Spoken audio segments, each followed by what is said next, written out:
नित्यं विमलमचलं सर्वभीतिसाक्षिभूतं भावातीतं त्रिगुणरहितं सद्गुरुं शरणमामि विनायकं गुरुनमामि सागरे नामविशुद्धम् एषां निर्संविद्या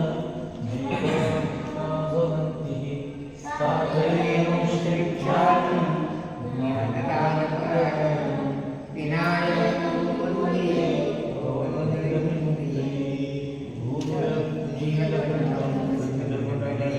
राज्यकार्याख्यमायं ब्रह्मज्ञानैकनिष्ठं प्रवचनचतुरं भक्तवर्यं महात्मं सिद्धं श्रीकृष्णवर्यं विवेकसमुद्रं ज्ञानविस्तारं सागरवन्दं प्रणोमि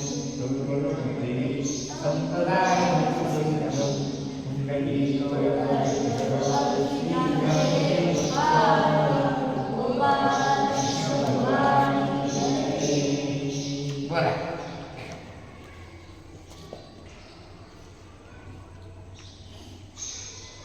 कटीवर कर घेऊन या उभा चैतन्याचा गाभा पांडुरंग. कटी कटी म्हणजे कंबर, कर म्हणजे हात. कटीवर कर घेऊन जो उभा आहे पांडुरंग परमात्मा.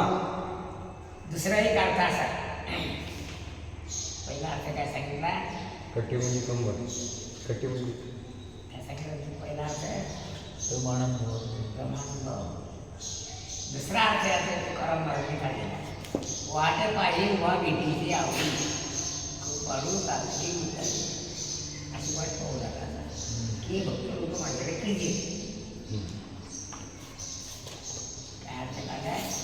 भक्त लोक माझ्याकडे कधी येतात. तिसरा आमचा अर्थ असा आहे की कमरेच्या खाली संसार आहे, वर काही याच्यावर नेणार किती की विठोबासून सुचवतो की संसार कमरेच्या खाली, परमात्मा कमरेच्या वर आहे.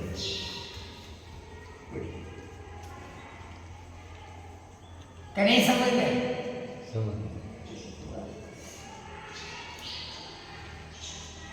म्हणून कटीवर कर ठेवून उभा आहे म्हणजे या भवाब्द म्हणजे संसाररूपी भावसागरातून तुम्हाला वाचायचं असेल तर तू माझ्याकडे लक्ष लक्ष लक्ष दे आणि इकडे तिकडे पाय न लावून सांगितलं येत एकाची विवाह करले ते सर्व भावे माझं बदल. तर या आईने खडीच सरले मायाला, ज्यानं सर्व माझं भजन केलं त्याला अलीकडच्या काठावरच मायेचं पाणी संपलं. कशाबद्दल लिहिलं? 7व्या अध्यायातला 14वा श्लोक आहे. दैवी एषा गुणमयी मम माया. काय ते 14वा? दैवी एषा गुणमयी मम माया विरक्तया मामेवे प्रपद्यन्ते मायामेतां शरणं. जे मला शरण आले, आता ज्यानं माझं भजन केलं त्यांना अलीकडच्याच काठावर माया नदीचं पाणी संपलेलं असतं. असे कटीवर कर ठेवून या उभा याचे अर्थ आहे. पुढे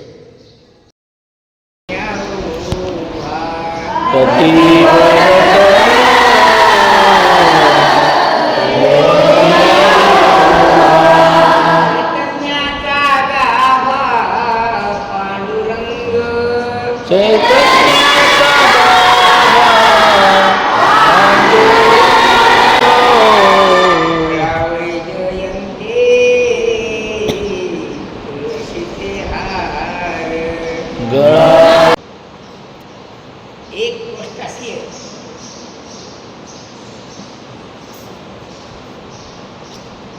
कट म्हणजे दोन्हीचा जोड. काय पायाचा शरीराचा जोड म्हणजे कट. असं भूगोलात सगळे उष्ण कटिबंध आणि शीत कटिबंध आहे ना. तिथे उन्हाळा जास्त असतो त्याचं नाव काय आहे? थंडी जास्त असते त्याचं नाव काय आहे?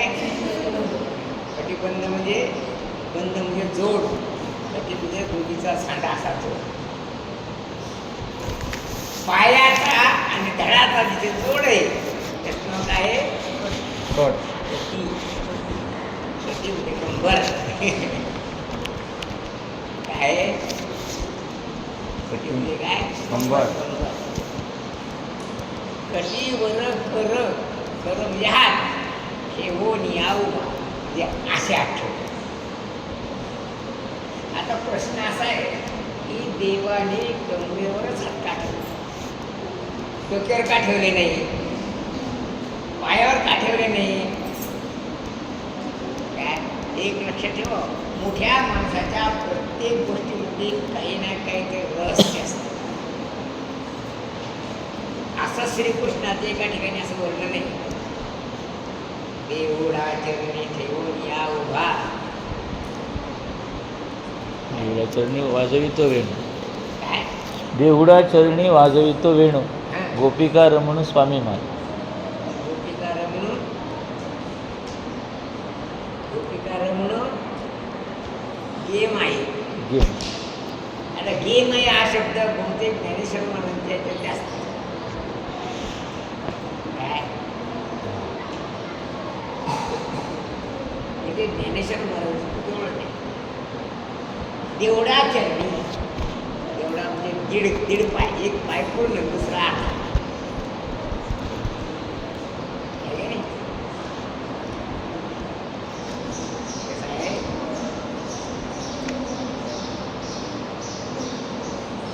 असे बऱ्याच ठिकाणी श्रीकृष्ण तर त्याच्या त्या करण्यामध्ये विशेष महत्व आहे. तर दीड पाय उभा राहतो याचा अर्थ आहे काय की परमात्म्याच्या एका अंशावर जगत अथवा किंबहुतेन की ज्ञातेन तमार्जुन. पुढे काय इष्टभ्यामिदं कृष्ण. एकांशेन जय. त्या परमात्म्याच्या एकांशावर जगत स्थित आहे असा अर्थ. दुसरा सिद्धांत असा आहे, अधिष्ठानाच्या एका अंशावर अध्यास होत असतो, सर्व अंशावर होत नाही. हा सिद्धांतच आहे. काय अधिष्ठानाच्या एका अंशावर अध्यास होतो, सर्व अंशावर होत नाही. अर्थात सामान्य ज्ञान आणि विशेष स्वरूपाचा ज्ञान इथेच गळून होत असतो. सामान्य स्वरूपाचं ज्ञान आणि विशेष स्वरूपाचा ज्ञान हेच ब्रह्माचं कारण आहे. ब्रह्म शब्दाचा अर्थशास्त्र अध्यास असतो. अध्यासाला कारण सामान्य स्वरूपाचं ज्ञान आणि विशेष स्वरूपाचा ज्ञान हे त्याचं कारण आहे. असं या ठिकाणी सुद्धा देवानं कमरून हात का ठेवले याचं उत्तर जगद्गुरु शंकराचार्य सांगितलं. प्रमाणं भवाब्धेर्धम्मामकानां नितंबकराभ्यां विपुरेण तस्मात्. प्रमाणं भवाब्धे, अब्धे म्हणजे पाणी. काय दुसरा अब्धे शब्दाचा अर्थ तो समुद्र, पाण्याचा समुद्र. कोणता समुद्र? कोणता समुद्र? पाण्याचा समुद्र. भव काय समुद्र. श्लोकात? भवाब्धी. म्हणजे काय? भव समुद्र. म्हणजे भवसागर, म्हणजे संसार रूपी समुद्र. काय संसार रूपी समुद्र. प्रमाणम म्हणजे त्याचं इतकं प्रमाण म्हणजे इतकं पाणी आहे. त्या किती पाणी आहे? इदम मामकाना म्हणजे माझ्याकडे इतकंच ते पाणी आहे. तेव्हा तुम्ही माझ्याकडे पहा म्हणजे तुम्ही हा समुद्रात उठणार नाही.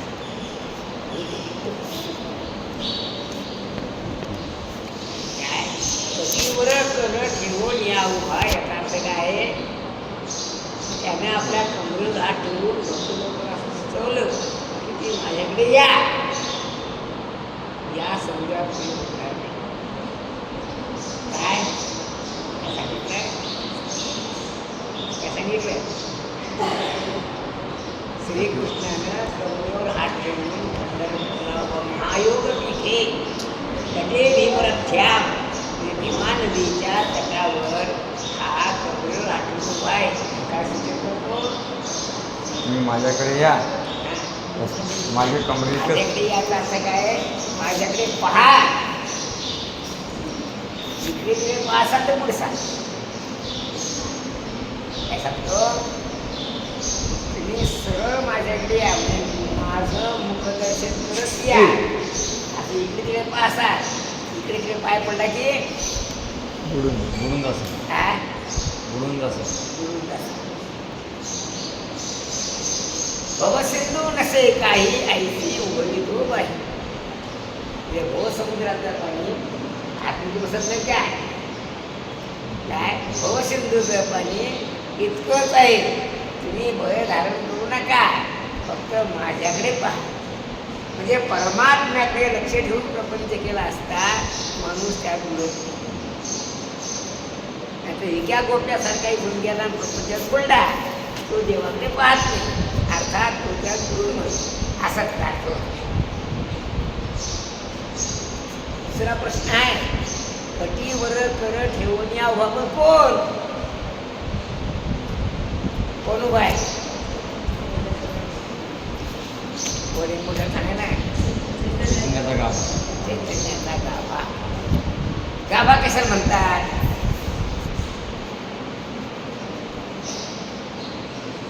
केळं खाल्लीत कधी हो कसे खाल्ले ते सालपट हा काढले सालपट म्हणजे त्याज्य अवशेष सालपट म्हणजे काय त्याज्य त्याज्य म्हणजे फेकून फेकून द्यायचा भाग फेकून द्यायचा भाग म्हणजे सालपट काढले असता जो आज शिल्लक राहतो त्याचं नाव काय आहे गाभा गाभा वाचा चैतन्याचा गाभा म्हणजे कोण्या चैतन्याचा गाभा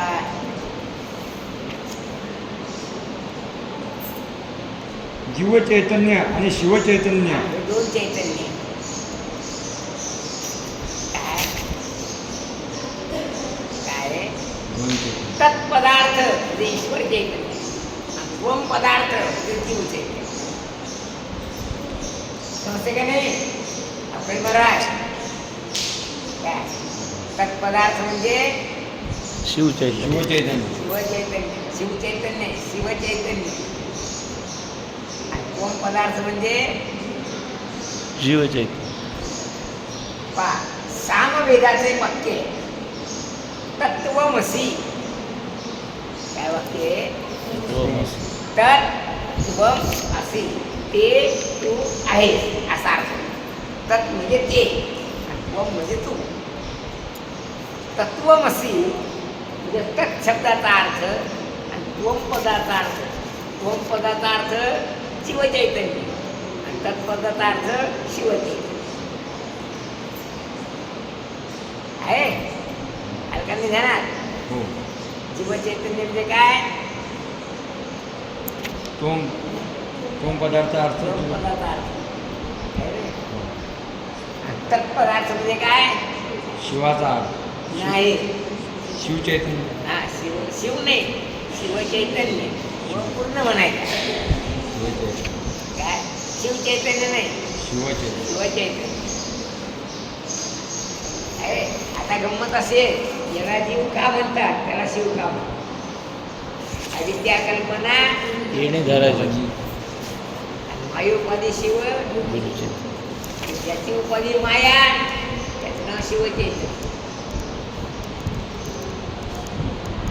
लक्षात ठेवा मुख्यतः 8-9 या 3 जणांच्या ध्यानात राहील काही समजत बाकीच्या काही समजत नाही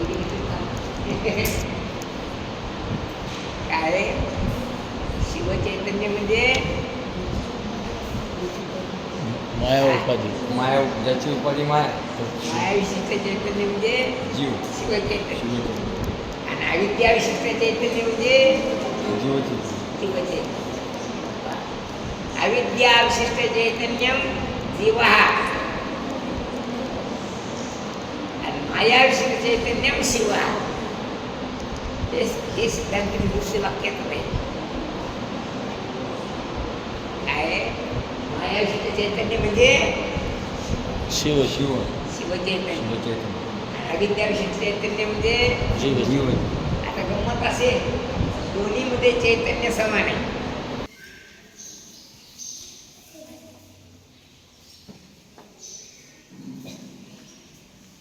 पहा, अविद्या अधिक चैतन्य दुसऱ्या पद्धतीने सांगतात.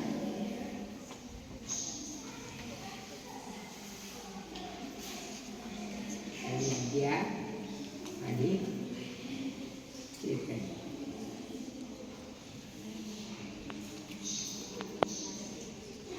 बरोबर.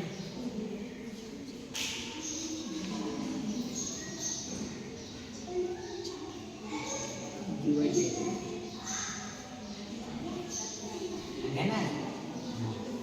काय आहे जीव चैतन्य म्हणजे काय? अविद्या अधिक चैतन्य म्हणजे जीव चैतन्य.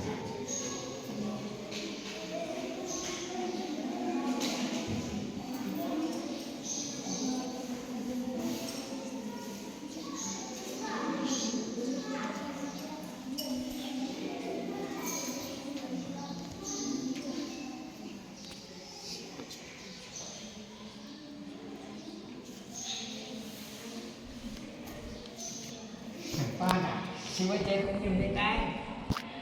माया अधिक चैतन्य. बरोबर शिवचैतन्य. काय? जीव चैतन्य. आहे ना. तर पहा आहे माया विशिष्ट चैतन्य, शिव चैतन्य. अविद्या विशिष्ट चैतन्य. जीव चैतन्य. आता महत्वाचा मुद्दा आहे हे दोन्हीवर एकच. चैतन्य अविद्येने विशिष्ट झाले म्हणजे काय होतं? जीव चैतन्य. जीव होते. चैतन्य माया विशिष्ट झालं म्हणजे शिवचैतन्य. म्हणजे चैतन्य एकच आहे ना. आता पहा